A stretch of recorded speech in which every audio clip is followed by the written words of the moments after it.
So, how bad was it? Well, I think some people are exaggerating that Borderlands is the worst video game adaptation of all time, or even that it's the worst film of this year.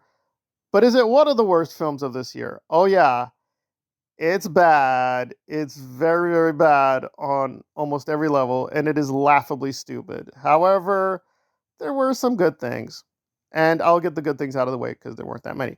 So some set designs and some of the production work very impressive. It looked very real, even though there's a lot of CGI and green screen. It did look authentic. High marks on some things with production design. That was very well done in a few places. So even though the acting is mainly just competent, I do think people are trying there as well.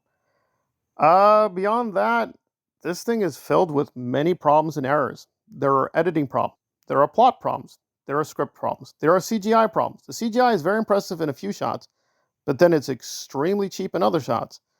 And again, the directing is not awful, but it's not very inspired. It is a relatively short film. I was bored, but I wasn't too bored. It's under 2 hours. And the twists, when they happen, make enough sense with the story, but they're nothing groundbreaking or awe inspiring. So, what is Borderlands? Well, that's where it gets a little confusing. It seemed like it was like a lost princess story. So, it seems like the heroes, a weird rebel ragtag band, are going to save a princess, like Star Wars. But then, no, it doesn't turn out to be like that.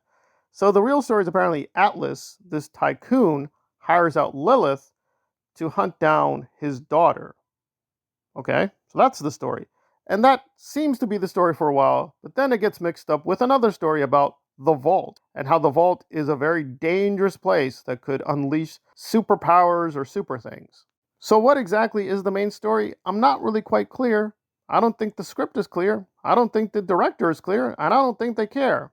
I don't think that's the point. I guess we're just getting introduced to this video game universe. Again, I've not played the video game, but I've done a little research on it, and it is faithful in a few places, but for the most part, this adaptation is its own thing. So I guess we're just going to be awed into this new universe and these new characters and the lore and so on and so forth, because this is really a preface. Now, that is fine. For instance, The Phantom Menace is the first chapter of a very long saga. So, first chapters are tricky, and if they turn out to be just a big preface, that is fine. I defend Phantom Menace as one of the best films of all time.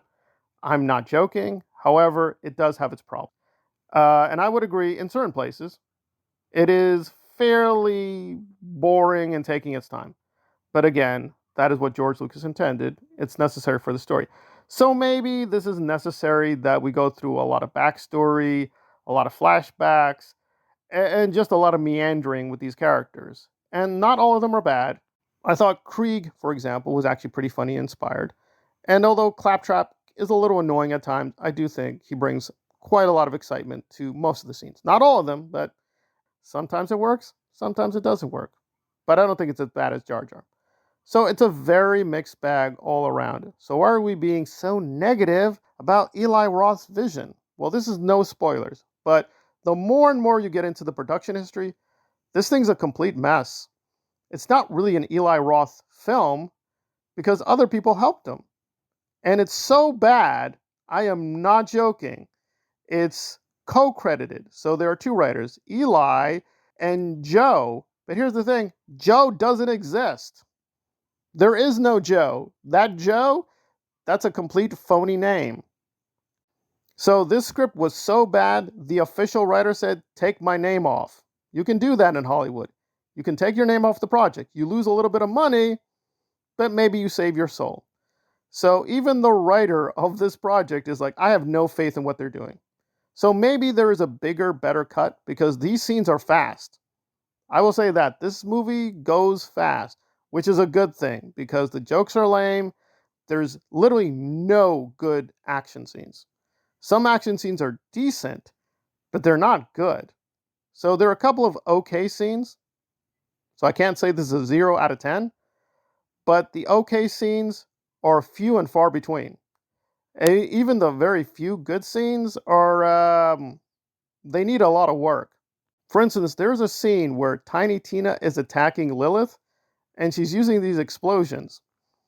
And for whatever reason, either the editor or the director wasn't paying attention because just the way the characters are situated, something got lost. Like Lilith is in one place with the explosions, but then she's in another place. But that can't be right because Tiny Tina is throwing things from this angle. So either Tiny Tina is a CGI character they didn't keep track of, and or these scenes are not being cut together competently. And I could just go on and on. And one of the most disappointing things is when we get to the final boss monster twist, whatever it is, it's basically nothing. It's just like, oh, yeah, the bad guy gets killed, but you're like, wait, what happened to him? Oh, this thing killed it. What's that thing? Oh, we're gonna have to wait for the sequel. So basically, this thing is a very long teaser, I guess, for the Borderlands cinematic universe. Well, here's an update. There ain't gonna be no Borderlands cinematic universe. Nobody's gonna be dumb enough to pay for this thing. This thing is just, it is so insulting to the viewer on so many levels. Like, the cast is good, but they're not playing the right roles. Like, Kevin Hart is just not that funny. People were complaining, I need Kevin Hart to do more jokes. I need Kevin Hart to do no jokes. The jokes are not funny. His jokes are not funny. And he's supposed to be like this big badass action star. Listen, Kevin Hart is athletic. He is, quote, muscular. But it's like, what are we doing? He's not Arnold Schwarzenegger. What is the point of this? It is just silly time. So I hope this was just a vanity project. They were just taking a vacation. God only knows they probably did have a better version of the script because this thing has been dumbed down. It's fine to do a PG film. It's fine to do a PG-13 film. But clearly they probably intended a much harsher, maybe even R-rated version and got nervous and said, no, no, no, let's start cutting everything. Let's make it for a very young audience. And you can make a great film for a young audience. The Phantom Menace is one case. However, The Phantom Menace is an exception because The Phantom Menace does have a lot of problems. And I would be the first one to say a lot of the problems come from it being too childish, but that was its intentions. And good or bad, Lucas maintained that tone for the whole film. Maybe he shouldn't have done that, but he did. So it has a lot of grisly action here and there with Darth Maul, but it is mainly a children's film. This thing is very messed up. We got guns and explosions everywhere, but it doesn't feel real. And that's definitely deliberate. They just don't want an R rating. It just feels like a very compromised project, which is what this is. I cannot give this a very high score. Clearly not. But they did do a few things right. It does look okay in a few places, and some jokes were funny.